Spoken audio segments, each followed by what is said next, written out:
예! 수험생 여러분 반갑습니다. 반갑습니다. 한국성능력 검정시험 중급 이번 시간은 28번째 시간으로서 아주 중요한 우리 한국사에서 아주 중요하게 다루어지는 동학농민운동, 전봉준의 동학농민운동을 공부해 보도록 하겠습니다. 새야 새야 파랑새야 녹두밭에 앉지 마라. 여러분 이 노래 좀 들어보셨죠? 동학농민운동 반드시 한 문제 나오니까요. 그리고 또 그 외에 다른 단독 문제에서 어떤 그 오답이라든지 또는 다른 지문으로 나올 가능성도 또 있습니다. 그래서 두 문제, 어쩌면 두 문제까지 나올 수 있는 아주 중요한 동학농민운동을 우리 한번 공부해 보도록 하겠습니다. 자, 여러분 멋지게 시작을 할까요? 가보겠습니다. 예. 자, 동학농민운동. 이 동학농민운동은 우리가 조선 후기 공부하면서요, 동학을 살짝 한번 봤었는데요. 동학에 대해서 다시 한번 우리 복습을 한번 해보고, 그리고 이 전라도 지역에서 동학의 교도들이, 바로 농민들이 동학의 교도들이었죠. 바로 동학을 중심으로 해서 다 같이 일어난 동학농민운동에 대해서 전교 과정을 한번 공부해 보도록 하겠습니다. 자, 그럼 여러분 우리 한번 시작을 해봐요. 자, 우선 이 동학이라고 하는 것은 서학에 대한 반발로 등장하죠. 서학에 대한 반발로 이름도 일부러 서학에 대한 반대되는 그런 어떤 의미로서 동학이라고 붙였습니다. 여러분 서학은 뭐죠? 서학은 서양에서 왔다라고 해서 천주교죠, 천주교. 천주교 서학이라고 하는 이름으로 바로 우리나라의 전례가 되었죠. 그리고 이 천주교에 대한 반발로서 동학이 창시가 되었는데, 이 동학은 전례가 된 게 아니라 우리 조선 사람이 창시한 거죠. 만든 거죠. 여러분 누굽니까? 바로 최재우가 1860년에 바로 동학을 창시하게 되잖아요. 그래서 1860년에 동학을 만들게 되고, 바로 그래서 최재우가 동학의 일대 교주가 됩니다. 일대 교주가 되면서 또 한편으로는 동학을 만든 사람이니까 동학의 원조가 되니까요. 바로 뭐라고도 표현할 수 있냐면 교조라고도 표현을 할 수가 있겠지요. 이해되시죠, 여러분? 자, 서학의 가장 큰 특징은 바로 인간평등입니다. 천주교의. 그래서 당시 계급이 엄연하게 있었던 양천제라고 하는 계급이 엄연하게 법적으로, 그리고 사회적으로는 반상제라고 하는 그런 어떤 보다 더 사회적으로 강력한 그런 계급이 있는 사회에서, 조선 사회에서 인간평등을 강조를 했기 때문에 당시 조선 정부는 이 서학을, 천주교를 가만 놔둘 수가 없었겠죠. 그래서 굉장히 많은 박해가 있었습니다. 그런데 동학도 바로 이와 같은 인간평등을 강조했잖아요. 여러분 이것을 뭐라 그러죠? 인간평등을 강조하면서 동학에서 내세운 세 글자의 단어가 있습니다. 사람이 하늘이다. 사람은 곧 하늘이다 라고 하는 인내천 사상이 바로 인간평등 사상 아니겠어요? 사람이 곧 하늘이다 라고 하는 그런 의미가 됩니다. 모든 사람들이 다 하늘이니까요. 높은 하늘, 낮은 하늘이 없지 않습니까? 그래서 바로 인간평등을 강조했다라고 볼 수가 있겠고요. 자, 또 하나, 서학은 당시 인간평등을 강조해서 많은 어떤 그 교세가 확장이 되었지만은 바로 제사에 대해서 부정하는 입장, 제사는 우상숭배니까 하지 마라 라고 하는 그러한 입장이었기 때문에 당시 이에 대한 반발도 컸다. 하지만 동학은 제사를 부정하지 않는다라는 겁니다. 제사에 대해서 기본적으로 인정을 하기 때문에, 부정하지 않기 때문에 바로 동학은 최재우가 우리 조선인의 정서에 딱 맞도록 만든 거예요. 완전 조선인한테 그 맞춤 옷처럼 맞춤형 종교로서 바로 최재우가 만들었다라는 겁니다. 여러분 이해되시죠? 자, 그리고 또 하나의 그 차이점은 뭐냐면요, 이겁니다. 이 천주교는요, 현실 문제에 대해서 매우 소극적인 그런 입장이다라는 거예요. 그래서 내가 지금 현실이 참 힘들고 어려운데 이 천주교에서는 그것은 기도로서 극복을 하고, 극복으로서 기도로서 참아내고 결국 죽은 다음에 나의 영혼이 천국으로 가면 이제 미션 클리어가 되는 거죠. 그래서 현실의 문제, 나의 나를 지금 불행하게 만드는 그런 어떤 그 원인이 있다면 그 원인을 제거하려는 그러한 노력에 대해서는 매우 소극적인 그런 어떤 모습을 보인다라는 겁니다. 참고 인내하는 것이 이제 천주교의 기본이 되는데 그렇지 않아요. 동학은 그렇지 않다라는 겁니다.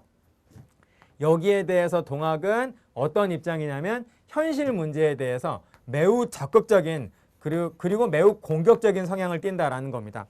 이거를 뭐라고 표현을 하냐면 현세 구복이라고도 표현을 한다라는 거예요. 내가 죽은 다음에 나의 영혼이 좋은 곳 간 곳 말할 것도 없고 지금 당장 현재 세상에서 현재의 현세에서 내가 행복을 구한다, 복을 구한다 라고 하는 그러한 입장이다라는 겁니다.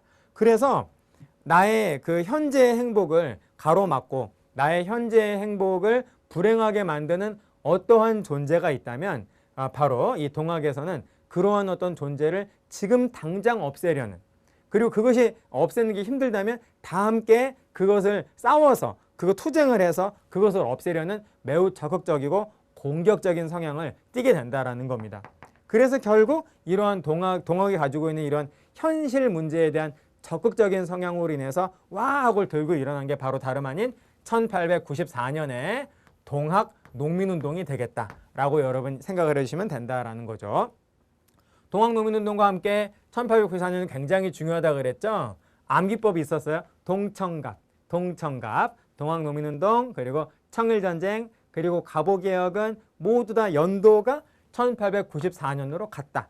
60갑자로 갑오년이었거든요. 그래서 갑오년에 일어난 개혁이어서 갑오개혁이라고 합니다. 네. 그런데 이 동청갑은 연도만 같은 것이 아니라 이 세 개는 모두 세트다라고 하는 거를 제가 말씀을 드렸어요. 오늘 정교 과정을 제가 설명드리면서 이제 이것이 왜 세트인지를 제가 말씀을 드리겠습니다. 자, 그래서 여러분 바로 이와 같은 동학 농민운동은 결국 최재우가 창시한 지 4년 만에 처형당해요. 4년 만에 1864년에 최재우는 혹세 무민이라고 하는 죄명으로 처형당합니다. 세상을 어지럽힌다. 세상을 현혹시키고 백성들한테 무고 거짓말을 한다. 백성들한테 거짓말을 한다라고 하는 이러한 죄명으로 결국 처형당하게 된다라는 겁니다. 그래서 자신이 곧 죽을 것이라는 것을 예견한 최재우는 자기 제자 최시영한테 교주의 자리를 물려주고 자기는 잡혀서 죽는다라는 거예요. 그래서 최시영이 바로 제2대 교주가 된다라는 겁니다. 2대 교주. 최재우는 아까 말씀드린 대로 1대 교주이면서 동시에 교조인 거죠. 교조. 그래서 최재우는 금방 죽고 이 동학의 교세 확장은 바로 최시영의 노력에 의해서 교세 확장이 이루어지는데요. 바로 이 최시영은 최재우가 저술한 동학의 기본 경전이 있어요. 동경대전과 용담유사라는 그런 어떤 기본 경전을 간행을 해가지고 바로 많은 사람들이 그것을 읽고 부르게 했다라는 겁니다. 그러면서 또 동시에 뭐를 주장을 했냐면 최재우는 이렇게 죽을 사람이 아니다라는 거죠. 최재우의 불명예를 바로 씻자. 최재우의 불명예를, 이런 어떤 명예를 회복해 주자라고 하는 바로 이 최재우의 명예회복운동도 함께 전개해 갔다라는 겁니다. 그것이 동학의 교세 확장과 같은 것이었다라는 거예요. 그래서 그걸 뭐라고 표현을 하냐면 원통하게 죽은 최재우 이 교조의 원통함을 풀어준다라고 하는 그런 운동으로서 교조 신원운동이라고 하는, 신자는 풀 신자예요. 원통함을 푼다. 신원운동으로서 바로 전개가 되었다라는 겁니다. 자, 이렇게 여러분 이해를 해주시면 되겠어요. 자, 그래서 그 다음 내용이 바로 동학의 교세 확장 내용을 우리가 잠시 보게 될 텐데요. 바로 이겁니다. 동학의 교세 확장, 교조 신원운동. 아까 말씀드린 그 얘기예요. 교조는 최재우가 되는 것이고 억울하게 죽은 교조 최재우의 원통함을 풀어달라는 그런 운동, 원통함을 풀어달라고 조선 정부에다가 요청을 하는 그런 운동이 바로 교조 신원운동이 되겠습니다. 자, 우리 하나씩 보실까요? 자, 먼저 교세 확대부터. 자, 포접제라고 하는 이러한 어떤 네트워크망이 있었다라는 거죠. 그러니까 그 동학의 교도들이 있는 모든 지역, 그러니까 동학을 믿는 동학 교도들이 있는 모든 지역을 바로 포 그리고 또 접이라고 하는 이런 어떤 그 하나의 중심점을 계속 넓혀 나가면서 이 포하고 접이 하나의 네트워크망, 비상 연락망이 되었다라는 겁니다. 그래서 모든 동학의 교도들을 포와 접으로 이렇게 묶어서 바로 전국의 모든 동학 농민 동학 교도들을 바로 하나의 비상 연락망 체계로 이렇게 묶었던 당시로서는 아주 첨단, 아주 그 앞서가고 있었던 네트워크망이 바로 포접제예요. 그래서 포접제를 통해서 동학의 조직이 점점 확대가 되고, 그리고 동학 농민운동 때요, 농민들이 바로 다 함께 와 하고 다 함께 전국적으로 이렇게 대규모 전라도의 지역에서 대규모로 일어날 수 있었던 것은 바로 포접제라고 하는 아주 훌륭한 네트워크망이 있었기 때문입니다. 자, 그렇게 보시면 되겠어요. 자, 그리고 최시영이 바로 이거를 만든 사람은 저자는 최재우죠. 최재우가 만든 동경대전과 용담유사를 간행을 해서 동학의 교세를 확대시켜 나갔다라는 겁니다. 동경대전은 그 동학의 기본적인 그 경전이고요. 용담유사는 노래집입니다. 9개의 일종의 그 기독교로 따지면 찬송가와 같은 그런 어떤 노래집이 되겠어요. 그래서 이 노래를 부르면서 또 동경대전도 열심히 읽으면서 바로 동학의 교세가 확대가 되어 갔겠지요. 자, 그 다음에 교조 신운동을 보시면, 자, 우리 억울하게 죽은 교조 최재호는 그렇게 죽을 사람이 아니었습니다. 교조의 억울함을, 원통함을 풀어주세요 라고 하는 그런 운동으로서 바로 먼저 삼례 집회, 전라도의 삼례에서 집회가 열렸습니다. 그런데 전라도 삼례라고 하는 이 9년에서 집회를 가져본들 의미가 없다라고 판단을 한 이 동학 교도들은 다 같이 고종, 군주가 있는 서울로 다 같이 올라가요. 그래서 여기에서 합동으로 엎드렸다 이런 뜻이에요. 엎드릴 복자죠. 합동할 때 합자고요. 그래서 광화문 앞에서 합동으로 엎드려서 전하, 저희 교조 최재우의 억울함을 풀어주시옵소서라고 하면서 합동으로 이렇게 단체 집회를 개최를 했는데 이것이 성과 없이 끝납니다. 성과 없이 강제선 당하면서 성과가 없었다라는 거예요. 그래서 그 이후에 충북 보은에서 집회를 가질 때에는 이 전까지 이렇게 두 개는 순수한 종교적인 성향의 종교 집회였다라고 한다면, 이 서울 복합상소에서 강제선 당하는 과정에서 바로 조선 정부에게 아주 강한 불만을 가지게 된다라는 겁니다. 그래서 이 서울 복합상소 이후인 보은 집회에서는 순수한 종교 집회로서의 성격과 함께 또 아주 강력하게 조선 정부를 비판을 하고 규탄을 하는 정치 집회로서의 성격도 가지게 된다라고 여러분 정리해 주시면 되겠습니다. 이러한 상황 하에서 이제 해가 바뀌어서 동학 농민운동이 이제 일어나게 되었다라는 것이죠. 자, 그래서 보은 집회 이후에 바로 동학 농민운동이 일어나게 되는데, 요거를 한번 전교 과정을 제가 설명을 좀 드리도록 하겠어요. 자, 우선 동학 농민운동은 그 전라도의 그 고부 지역, 지금의 전북 정읍이라고 볼 수 있겠습니다. 그 지역에서 전봉준이 중심이 되어가지고 일어났는데, 처음부터 동학이라고 하는 어떤 그 종교가 관련된 농민운동은 아니었습니다. 처음에는 그냥 고부 지역에서 그 순수한 동학이라는 종교와는 관련이 없는 순수한 농민 봉기로서 고부 밀란이 먼저 일어났어요. 고부 농민 반란, 고부 밀란이 먼저 일어났는데 그것이 동학 농민운동으로 발전하게 된다라는 겁니다. 순서대로 한번 보시겠습니다. 자, 그러면 제가 여기서부터 한번 적어 보도록 할까요? 자, 고부 지역에서 바로 밀란이 일어나는데, 그 이유는 바로 고부군수, 당시 탐관오리의 대명사라고 불렸던 조병갑, 고부군수 조병갑이 바로 고부 지역의 고부 지역의 주민들을 너무나 심하게 수탈했기 때문이에요. 그래서 이거를 뭐라고 표현을 하냐면 고부군수 조병갑의 학대의 정치, 학정 때문이었다라고 볼 수가 있겠습니다. 그래서 고부 지역에서 바로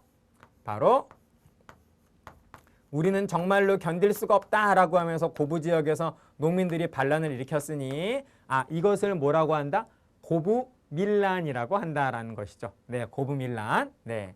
그래서 이때 바로 이 고부군수 조병갑은 도망가 버리고 말아요. 그리고 신임 고부군수가 와서 박원명이 신임 고부군수로 와서 바로 농민들을 위로하면서 내가 문제를 해결하겠다라고 해서 어느 정도 좀 진정이 되는 듯 했습니다. 그런데 여러분 이때 누가 오냐면요. 안핵사라고 하는 관직을 가진 인물이 옵니다. 전에 한번 살짝 말씀드린 적이 있는데 조선 후기에서 자 우선 안이라고 하는 것은 안마할 때 안자예요. 어루만진다.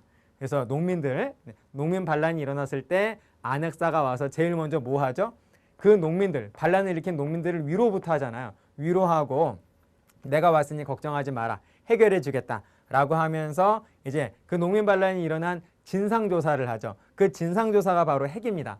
그래서 농민 반란이 일어나면 안핵사가 와서 그 농민들을 위로하면서 진상조사를 해가지고 그 농민 반란을 해결하는 농민 반란 전담 관리의 관직 이름이 바로 안핵사인 거죠. 안핵사. 안핵사로 누가 왔냐면요. 이용태라고 하는 인물이 왔는데요.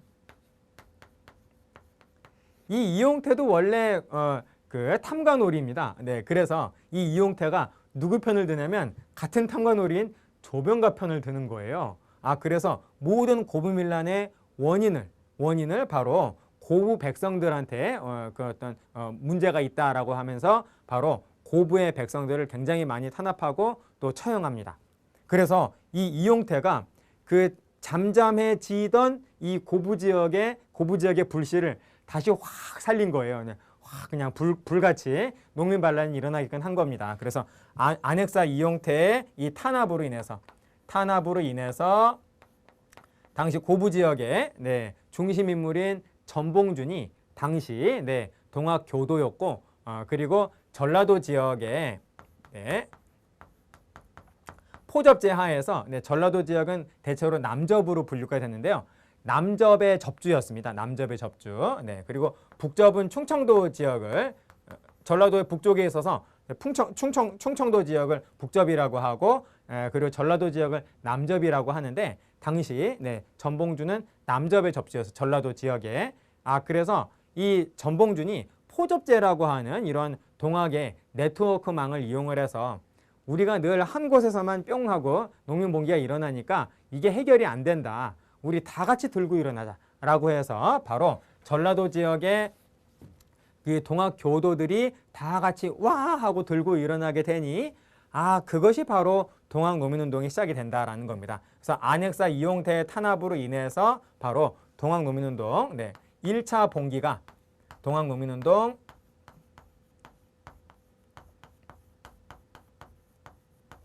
1차 봉기가 시작이 된다라는 거예요. 여러분 동학 노민운동은 1차 봉기한 다음에 잠잠해졌다가요. 다시 한번 봉기를 해요. 그래서 그게 2차 봉기가 된다라는 겁니다. 이게 바로 1차 봉기의 시작이죠.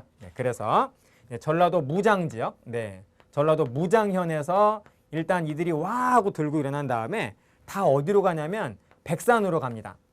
백산, 산이에요. 백산으로 가서 이 백산에서 동학농민군이 조직이 되거든요. 그래서 무장봉기라고도 하고 백산봉기라고도 하는데 시기적으로 봤을 때는 무장이 먼저예요. 무장에서 와 하고 일어나서 백산으로 다 집결을 한 다음에 백산에서 이제 군대 편제가 되거든요. 그래서 시기적으로는 무장이 먼저고 백산이 나중인데 이것을 바로 이제 1차 봉기라고 표현을 한다라는 겁니다. 여러분 이해되시죠? 자, 이렇게 여기에서 이제 동학농민운동 1차 봉기가 일어나니까 바로 관군들이 이들이 규모가 굉장히 세잖아요. 그래서 이들을 진압하기 위해서 관군이 투입이 됐겠죠. 이들을 진압하기 위해서. 당시 전라도는 지금은 전라도에서 가장 큰 도시는 광주광역시죠.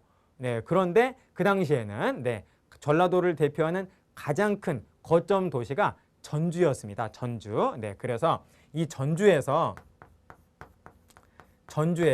바로 전라도를 통째로 통치하는 전라도 관찰사가 머무르는 전라도 그 관찰사가 진무를 보는 전라가명 전라도 가명이 있었던 거예요. 네, 그래서 이 전주에서 바로 이들을 진압하기 위해서 군대, 관군이 파견이 됩니다. 그래서 전라도 가명에서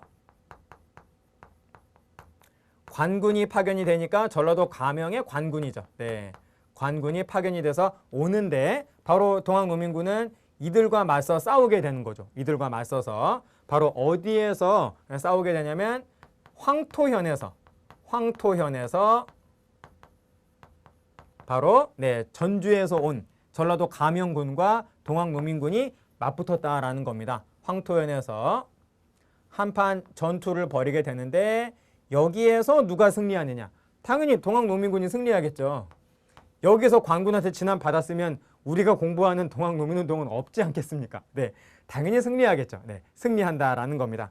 그래서 전주, 그러니까 전라도 지역에서는 이들을 막아낼 만한 군대가 없어진 거예요. 아, 그래서 네, 급한 이 조선 정부가 다급해진 네, 조선 정부가 이제는 누구를 보내게 되냐면 자, 한양에서 정예, 네, 한양에서 정예 조선 관군이 내려오게 된다라는 겁니다. 여러분, 요게 한양이에요. 요게. 네. 그리고 요게 네, 조선 정부다. 이렇게 조선 조정이다라고 생각을 좀 해 주십시오. 조선 정부가 이제 누구를 파견하게 되냐면 네, 한양에서 온 경군. 서울 경자죠? 네. 한양의 경군을 바로 한양의 관군을 경군이라고 해요. 경군을 파견을 해서 바로 네, 동학농민군을 진압하기 위해서 내려보내게 된다라는 겁니다. 아, 그러자 이번에 또 동학농민군이 또 여기에서 또 한판 붙었겠죠. 이번엔 어디에서 붙냐면 황룡촌에서 서울에서 내려온 경군과 동학농민군이 또 한판 붙게 되는데 여기에서도 동학농민군이 승리를 거두게 된다라는 거예요. 사실 황룡촌보다는 황룡촌이 황토현보다 더 남쪽이거든요. 남쪽. 근데 대체로 그냥 이렇게 제가 그림을 그렸습니다. 아, 그래서 두 번 다 이겨요. 경군을 격파하게 된다라는 겁니다. 요렇게 격파하고 요렇게 격파하게 된다라는 거죠. 그래서 이들은 전주성을 점령을 해버려요. 전주성을 동학농민군이 이렇게 된다라는 겁니다. 전주성 점령. 여러분 이해되시죠? 자, 동학농민군이 지금 어떤 식으로 지금 네, 이들의 행보가 어떻게 가는지 동학농민운동 1차 봉기 해가지고 황토현 전투에서 바로 이들을 이기고 그 다음에 황룡천 전투에서 또 이겨가지고 이번에는 전주성을 그냥 장악을 해버리게 된다라는 겁니다. 자, 그러자 이제는 조선 정부의 입장은 굉장히 다급해졌어요. 조선 영토 안에서, 그러니까 조선 팔도 안에서 이 무서운 네, 전주성까지 점령을 한 이 동학농민군을 진압할 군대가 없는 겁니다. 아, 그래서 이제 조선 정부는 일종의 이중 플레이를 하게 되는데요. 한편으로는 전주성을 점령한 이 동학농민군과 휴전협상을 전개합니다. 휴전협상을 한편으로 하면서 또 한편으로는 이 휴전협상이 결렬될 때를 대비를 해서 누구한테 손을 벌리게 되냐면 바로 청나라한테 파병 요청을 하게 된다는 거예요. 이쪽에 청나라가 있다라고 한다면 청나라한테 바로 조선 정부가 네, 파병 요청 군대 보내주세요 라고 했다라는 겁니다. 청나라는 조선에 어떤 문제가 있을 때 바로 청나라 군대가 가가지고 문제를 해결한 다음에 짭짤하지 않았던 적이 없거든요. 그래서 이번에도 뭐 힘든 일 있어요? 그러면서 또 청나라 군대가 파병되어 온다라는 겁니다. 네, 그래서 청군이 와요. 안으로 들어오게 된다라는 거죠. 청군은 아산만에 정박을 합니다. 아산만에 정박을 하는데 한번 써볼까요? 아산만에 바로 청군은 정박을 하게 된다라는 거죠. 여러분 아산만 잠깐만 보십시오. 제가 요쪽에다가 한번 그림을 그려보도록 하겠습니다. 자, 얼른 강화도 있는 지역만. 네, 여기가 강화도고 여기가 서울이고 여기가 개성이죠. 네, 그래서 이렇게 돼서 자, 제가 어디 그리는지 아시겠죠? 자, 요런 식으로 우리 네, 서해안이 이렇게 가잖아요. 네, 바로 아산만은 어디 있냐면 바로 여기가 바로 아산만입니다. 아산만. 네, 여기가 아산만이고 청나라 군대는 여기 온 거죠. 청나라 군대는 여기 있고 그리고 우리가 부르지도 않는데 불청객이 하나의 군대가 와요? 누가 오느냐? 일본군이 온다라는 겁니다. 일본군이 우리가 부르지도 않았던 일본군이 오는데 우리는 청나라 군대 불러서 청나라 군대가 왔는데 일본군은 그냥 온다라는 거죠. 어디에 정박을 하냐면 이 일본군은 인천에 정박을 한다라는 겁니다. 그래서 일본군은 인천에 있고 청나라 군대는 이 아산만에 있는 이런 상황이 됐다라는 거예요. 그리고 일본군이 오게 된 이유가 뭐라고요? 네, 뭐를 근거로 해서 이들이 왔죠? 텐진 조약. 갑신정변 때 바로 얘들이 둘이서 체결을 한 텐진 조약을 근거로 해서 얘들은 우리 조선 정부가 부르지 않았음에도 불구하고 그냥 왔다라는 겁니다. 네, 그렇게 좀 이해를 해 주십시오. 자, 여기는 지우겠습니다. 자, 다시 우리 이쪽으로 가서 네. 자, 그래서 일본군은 어디에 왔다? 네. 인천에 우리가 부르지도 않았는데 인천에 왔다라는 겁니다. 그래서 이러한 상황 속에서 바로 휴전협상이 성공을 거두고 말아요. 성공합니다. 성공해가지고 바로 전주화약을 체결을 하게 된다라는 겁니다. 네, 그래서 동학농민군과 조선 정부가 전주에서 화해 약속을 체결하게 된다라는 거죠. 그것을 바로 뭐라고 하냐면 전주화약이라고 한다라는 겁니다.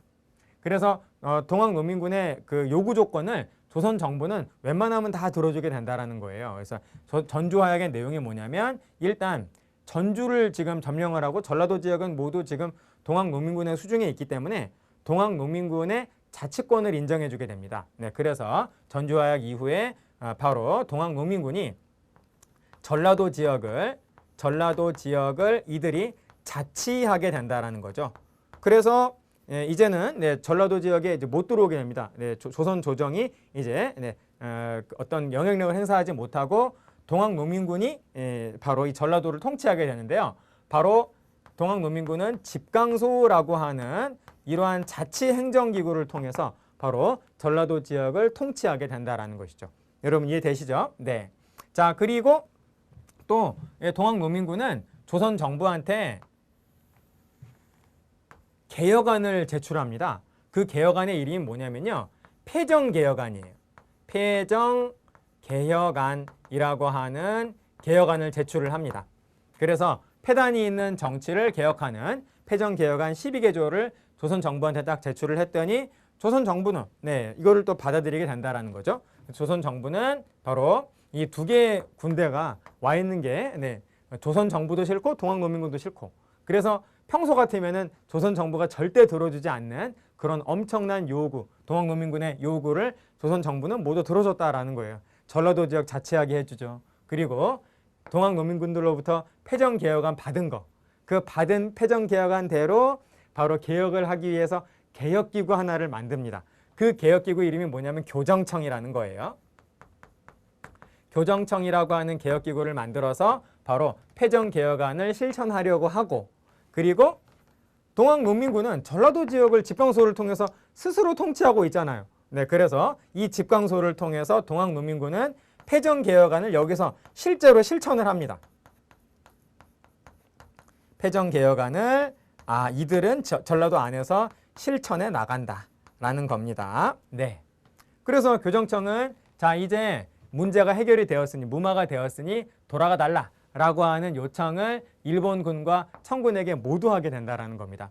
하지만 일본군과 청군이 조선 땅에 온 이유는 동학농민군을 진압하겠다, 조선 정부를 그냥 순수하게 도와주겠다라고 하는 그런 목적으로 온 게 아니죠. 동학농민군을 진압을 하면서 결과적으로 조선 정부를 장악하기 위해서, 조선에 대한 주도권을 보다 더 확실하게 쥐기 위해서 이 두 개의 군대는 그러한 목적을 가지고 온 거다라는 겁니다. 그래서 문제가 해결됐다라고 해서 이 두 개의 군대가 갈 리는 결코 없겠죠. 그런데 먼저 움직인 군대는 일본군이었어요. 일본군이 먼저 빠르게 움직였습니다. 그래서 일본군은 먼저, 인천에 있던 일본군은 번개같이 서울로, 한양으로 들어와가지고 이 일본군이 바로 경복궁을 장악해버려요. 일본군이 경복궁을 장악해버린다. 경복궁 장악. 그래서 조선 정부를 이제 무력으로 포위해 버리게 되는 거죠. 그리고 바로 일본군은 아산만에 정박해 있던 청나라 군대를 기습 공격해요. 그 청나라 군대 당연히 싸우겠죠. 그래서 일본과 청나라가 바로 전쟁을 하게 된다라는 겁니다. 여러분, 이 전쟁을 뭐라 그러죠? 이 전쟁을 그래서 바로 이렇게 시작된 전쟁이 바로 다름 아닌 청일 전쟁이 되겠다라는 거죠. 그래서 일본군은 바로 이런 어떤 상황에서 청일 전쟁을 시작을 하게 된다라는 겁니다. 청일 전쟁이 시작이 되고, 그리고 일본군은 조선 정부를 장악한 다음에 자기들이 바로 교정청을 없애버려요. 이건 조선 정부가 스스로 만든 것이기 때문에 교정청을 일단 없앱니다. 그리고 그 교정청을 대신하는 기구를 자기들이 만들어요.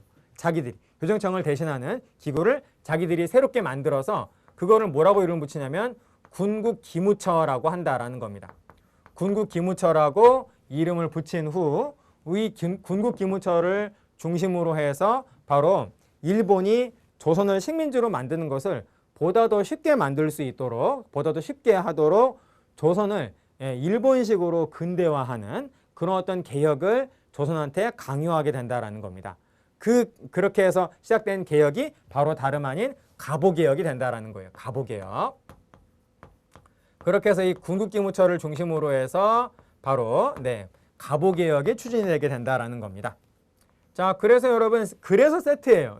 동학농민운동과 그리고 청일전쟁, 그리고 가보개혁, 이렇게 세트가 될 수밖에 없다라는 겁니다. 이렇게 된다라는 거죠. 그래서 상황이 이렇게 되니까 바로 이 전주화약 이후에 전라도를 자치하고 있던 이 동학농민군은 지금 한양이 일본의 수중에 놓였다. 이 일본의 수중에 놓인 이 한양을 구할 수 있는 세력은 현재 조선팔도 안에서 우리밖에 없다라고 하면서 바로 이들이 제2차 봉기를 하게 된다라는 겁니다. 제2차 봉기를. 그래서 이게 바로 동학농민운동의 제2차 봉기, 2차 봉기가 된다라는 거예요. 2차 봉기가 되고, 동학농민운동 1차 봉기 때에는 전라도 지역의 동학교도들만 참여를 했습니다. 그런데 2차 봉기 때에는 전라도와 충청도 지역의 동학교도들이 모두 다 참여하게 된다라는 거예요. 그래서 전라도의 남접과 그리고 충청도의 북접이 모두 다 참여해서 이 일본의 수중에 놓인 서울을 구하자, 한양을 구하자라고 하면서 이들은 북상합니다. 이들은 서울을 향해서 이들은 북상하고, 당연히 이들을 막기 위해서 일본군은 한양에서 내려오겠죠. 한양에서 이렇게 쭉 이렇게 일본군이 남하해요. 쭉 남하해서, 요건 일본군이죠. 남하하는 일본군하고 북상하던 동학농민군이 어디에서 만났냐면 충남 공주의 공주 우금치에서 만나게 된다라는 겁니다. 그래서 운명을 건 이 전투를 벌이게 되는데, 여기에서 동학농민군은 전멸하게 되는 거죠. 동학농민군 전멸. 그래서 일본군이 승리하게 된다라는 겁니다. 당시 동학농민군은 가지고 있는 무기가 굉장히 재래식이어서 죽창이라든지 몽둥이 이 정도인데, 일본군은 그 당시에 기관총을 가지고 있었다라고 합니다. 그러니까 이게 화력에서 큰 차이가 있겠죠. 그래서 일본군이 그런 어떤 우수한 화력을 앞세워서 바로 우금치 전투에서 승리를 거두면서 결국 동학농민운동은 성공을 거두지 못하고 실패로 끝이 나게 된다라는 겁니다. 여러분 이해되시죠? 여기까지입니다. 자, 그래서 우리 이번 시간에는 동학농민운동의 전개 과정을 봤고요. 이 전개 과정을 전체적으로 이해를 하면서 동학농민운동은 이런 것이구나 라고 여러분들이 감을 잡으시기를 바라겠고, 그리고 동학농민운동이 일어나기 전에 어떠한 동학과 관련된 활동이 있었는가, 최시영의 노력, 이런 것들을 여러분 중심으로 해서 교도 신운동까지 같이 세트로 정리하시고, 그 다음에 동학농민운동을 전체적으로 보시면 좋을 것 같습니다. 여러분 잘 이해되셨습니까? 여기에서 한 문제는 꼭 나오고, 그리고 어딘가에서 또 한 문제가 또 나올 수 있으니까요. 여러분 잘 정리해서 얼른 여러분 것으로 만드시길 바라겠습니다. 이번 강의는 여기까지 하겠습니다. 마치겠습니다.